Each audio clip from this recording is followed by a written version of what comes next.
ನಟ ದರ್ಶನ್ ಅವರ ಜಾಮೀನು ರದ್ದಾಗುತ್ತಾ?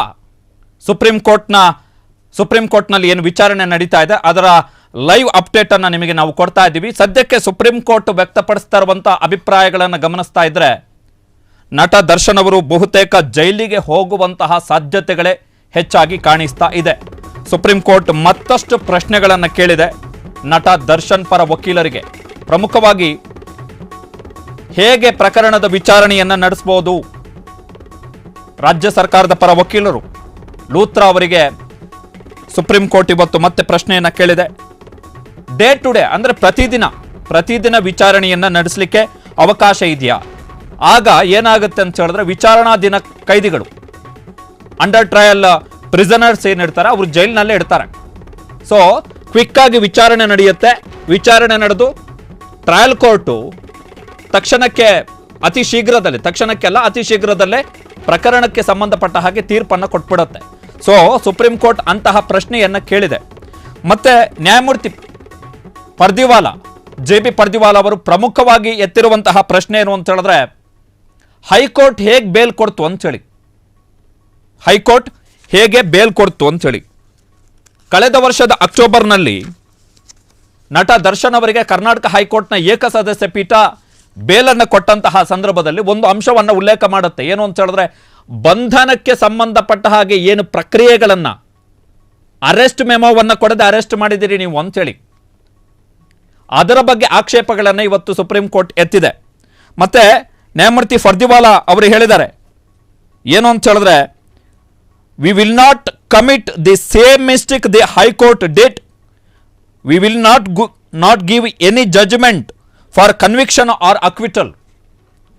ಸುಪ್ರೀಂ ಕೋರ್ಟ್ ಇವತ್ತು ಎತ್ತಿರುವಂಥ ಆಕ್ಷೇಪ ಏನು ಅಂತ ಹೇಳಿದ್ರೆ ಕರ್ನಾಟಕ ಹೈಕೋರ್ಟು ನಟ ದರ್ಶನ್ ಅವರಿಗೆ ಜಾಮೀನು ಕೊಟ್ಟಂತಹ ಸಂದರ್ಭದಲ್ಲಿ ಜಾಮೀನು ಆದೇಶದಲ್ಲಿ ಬಳಸಿದಂತಹ ಭಾಷೆ ಹೇಗಿತ್ತು ಅಂತ ಹೇಳಿದ್ರೆ ಈ 7 ಮಂದಿ ಪವಿತ್ರ ಗೌಡ A1 ಆರೋಪಿ, ನಟ ದರ್ಶನ್ A2 ಆರೋಪಿ, ಜೊತೆಗೆ ಅವರ ಸಂಗಡಿಗರು ಒಟ್ಟು 7 ಮಂದಿ, ಇವರು ಏನೇ ತಪ್ಪೇ ಮಾಡಿಲ್ಲ, ಈ ಪ್ರಕರಣದಲ್ಲಿ ನಿರ್ದೋಷಿಗಳು ಎನ್ನುವ ಅರ್ಥದಲ್ಲಿ ಕರ್ನಾಟಕ ಹೈಕೋರ್ಟ್ ತನ್ನ ಜಾಮೀನು ಆದೇಶವನ್ನು ಕೊಟ್ಟಿದೆ. ಅದು ನಮಗೆ ಕಳವಳಕಾರಿ ಅಂತೇಳಿ ಸುಪ್ರೀಂ ಕೋರ್ಟ್ ಇವತ್ತು ವಿಚಾರಣೆಯ ಸಂದರ್ಭದಲ್ಲಿ ಈಗ ಹೇಳ್ತಾ ಇರುವಂಥದ್ದು. ವಿಚಾರಣೆ ನಡೀತಾ ಇದೆ, ಅದರ ಲೈವ್ ಅಪ್ಡೇಟ್ ಅನ್ನು ನಾವು ನಿಮಗೆ ಕೊಡ್ತೀವಿ. ಕರ್ನಾಟಕ ಹೈಕೋರ್ಟ್ನ ಆದೇಶದ ಬಗ್ಗೆ ಆಕ್ಷೇಪವನ್ನು ವ್ಯಕ್ತಪಡಿಸಿದೆ. ಕನ್ವಿಕ್ಷನ್ ಇವರ ಆರೋಪಿಗಳು ಅಪರಾಧಿಗಳು ಇವರ ಮೇಲೆ ಆರೋಪ ಸಾಬೀತಾಗಲಿಕ್ಕೆ ಸಾಕ್ಷ್ಯಗಳಿದೆಯೋ ಎನ್ನುವಂಥದ್ದನ್ನು ಟ್ರಯಲ್ ಕೋರ್ಟ್ ನಿರ್ಧಾರ ಮಾಡಬೇಕು, ಹೈಕೋರ್ಟ್ ಅಲ್ಲ. ಹೈಕೋರ್ಟಿಗೆ ಅಪೀಲ್ ಮಾಡಲಿಕ್ಕೆ ಅವಕಾಶಗಳಿದೆ ಟ್ರಯಲ್ ಕೋರ್ಟ್ನ ಆದೇಶದ ವಿರುದ್ಧ ಅಥವಾ ತೀರ್ಪಿನ ವಿರುದ್ಧ. ಬಟ್ ಬೇಲ್ನ ಸಂದರ್ಭದಲ್ಲಿ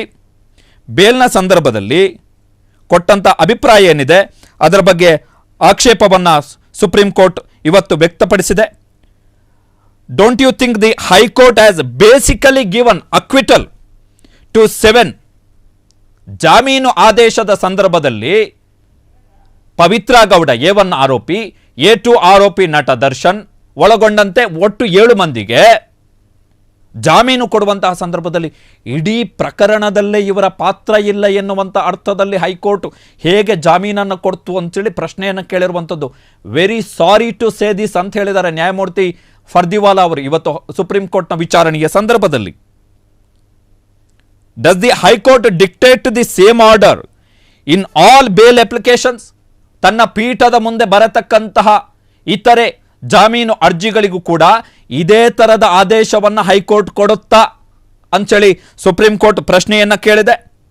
what is troubling us is the manner in which the court dealt and says in end that the grounds of arrest on assigned in 302. ಆರಂಭದಲ್ಲೇ ಹೇಳಿದ್ವಿ, ಹೈಕೋರ್ಟು ತನ್ನ ಆದೇಶದಲ್ಲಿ ಕೊನೆಯಲ್ಲಿ ಹೇಳಿದೆ. ಅದನ್ನು ಕಳೆದ ವರ್ಷದ ಅಕ್ಟೋಬರ್ನಲ್ಲಿ ನಟ ದರ್ಶನ್ ಅವರಿಗೆ ಆನ್ ಮೆಡಿಕಲ್ ಗ್ರೌಂಡ್ಸ್, ವೈದ್ಯಕೀಯ ಕಾರಣ, ಬೆನ್ನು ನೋವಿನ ಸರ್ಜರಿ ಅದಕ್ಕೋಸ್ಕರ ಬೇಕು ಅಂತೇಳಿ on medical ground Karnataka high court ಅವರಿಗೆ ಜಾಮೀನನ್ನು ಕೊಡ್ತು. ಡಿಸೆಂಬರ್ನಲ್ಲಿ ಆ ಜಾಮೀನನ್ನು ರೆಗ್ಯುಲರ್ ಬೇಲ್ ಆಗಿ ಕನ್ವರ್ಟ್ ಮಾಡ್ತು. ಮಧ್ಯಂತರ ಜಾಮೀನು ಅಂತ ಹೇಳಿದ್ರೆ ಮಧ್ಯಂತರ ಜಾಮೀನು ಕ್ಯಾನ್ಸಲ್ ಆಗಲಿಕ್ಕೆ ಅವಕಾಶಗಳು ಜಾಸ್ತಿ, ಅದೇ ಹೈಕೋರ್ಟ್ನಿಂದಲೇ. ರೆಗ್ಯುಲರ್ ಬೇಲನ್ನು ಕೊಡ್ತು ಡಿಸೆಂಬರ್ನಲ್ಲಿ. ಆ ರೆಗ್ಯುಲರ್ ಬೇಲನ್ನು ಕೊಡುವಂತಹ ಸಂದರ್ಭದಲ್ಲಿ ನಟ ದರ್ಶನ್ ಅವರನ್ನ ಬಂಧಿಸುವ ವೇಳೆ ಅರೆಸ್ಟ್ ಮೆಮೋವನ್ನ ಕೊಡಲಾಗಿಲ್ಲ ಎನ್ನುವ ಕಾರಣವನ್ನು ಮುಂದೆ ಇಡುತ್ತೆ ಕರ್ನಾಟಕ ಹೈಕೋರ್ಟ್. ಕರ್ನಾಟಕ ಹೈಕೋರ್ಟ್ನ ಆ ನಿರ್ಧಾರಕ್ಕೆ ಸುಪ್ರೀಂ ಕೋರ್ಟ್ ಇವತ್ತು ಆಕ್ಷೇಪವನ್ನು ವ್ಯಕ್ತಪಡಿಸಿದೆ. ಎಲ್ಲ ಬೇಲ್ ಅಪ್ಲಿಕೇಶನ್ನಲ್ಲೂ ಇದೇ ಥರ ಮಾಡ್ತೀರಾ ಅಂಥೇಳಿ ಸುಪ್ರೀಂ ಕೋರ್ಟ್ ಪ್ರಶ್ನೆಯನ್ನು ಕೇಳಿದೆ. ಸೆಷನ್ಸ್ ಕೋರ್ಟ್ಗಳು, ಕೆಳ ಹಂತದ ಟ್ರಯಲ್ ಕೋರ್ಟ್ಗಳು, ವಿಚಾರಣಾ ನ್ಯಾಯಾಲಯಗಳು ಬೇಲ್ನ ಸಂದರ್ಭದಲ್ಲಿ ಈ ಥರದ ತಪ್ಪುಗಳನ್ನು ಮಾಡ್ತವೆ ಅಂತೇಳಿ ನಮಗೆ ಅರ್ಥ ಆಗುತ್ತೆ.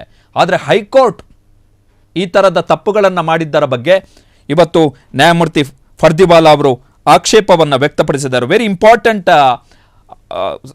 ಅಬ್ಸರ್ವೇಷನ್ಸ್ಗಳು ಇವೆಲ್ಲವೂ ಕೂಡ ವೆರಿ ಇಂಪಾರ್ಟೆಂಟ್ ಅಬ್ಸರ್ವೇಷನ್ಸ್. ಸೊ ನಟ ದರ್ಶನ್ ಅವರಿಗೆ ಸಂಬಂಧಪಟ್ಟ ಹಾಗೆ ಇವತ್ತೇ ಆದೇಶ ಬರುತ್ತೆ. ಕ್ಷಣ ಕ್ಷಣದ ಸುದ್ದಿಗಳಿಗಾಗಿ ಫ್ರೀಡಂ ಟಿವಿ ಸಬ್ಸ್ಕ್ರೈಬ್ ಮಾಡಿ, ಲೈಕ್ ಮಾಡಿ ಹಾಗೂ ಫಾಲೋ ಮಾಡಿ. ಹೊಸ ಸುದ್ದಿಗಳ ನೋಟಿಫಿಕೇಶನ್ಗಾಗಿ ಬೆಲ್ ಐಕಾನ್ ಮೇಲೆ ಕ್ಲಿಕ್ ಮಾಡಿ.